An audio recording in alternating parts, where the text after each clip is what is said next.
Good afternoon, ladies and gentlemen. My name is Iliana Magra, and here are the top headlines of the day in Greece.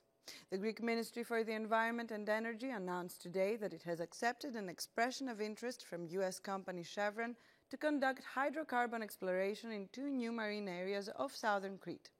This is an important development that strengthens the country's efforts to utilize its national energy resources and competitive advantages for the benefit of all citizens, the ministry said. The U.S. energy giant, the second largest private company in the global hydrocarbon sector, recently expressed interest in exploring the offshore area southwest of the Peloponnese and west of Crete. The expansion of available exploration plots increases the likelihood of identifying commercially exploitable hydrocarbon deposits, the ministry added.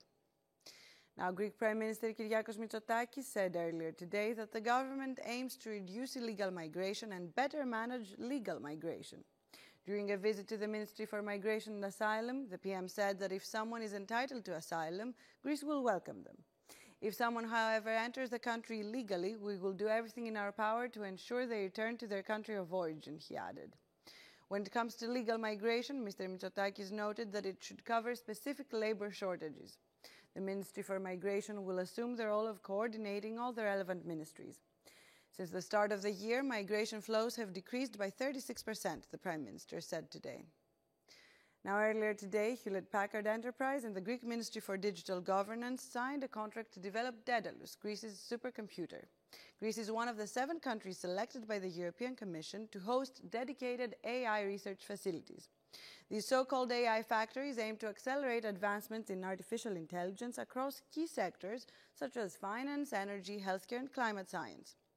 Daedalus will power Greece's AI factory, which is named Pharos, and which will be developed at the Technological and Cultural Park of Lavrio in Eastern Attica. The project's implementation is set to begin immediately, with the high-performance computing system expected to be fully operational by 2026. In other news, Syriza leader Sokratis Famelos has called for a joint electoral ticket with other center-left parties, including the main opposition PASOK. In an online interview published today, Mr. Famelos criticized PASOK leader Nikos Androulakis for rejecting calls for collaboration among the so-called progressive political parties. He stated that Mr. Androulakis' position, that PASOK can defeat the governing New Democracy on its own, is neither viable nor feasible. The fragmentation of the progressive space only benefits this pro-elite government and the system that supports it, he added.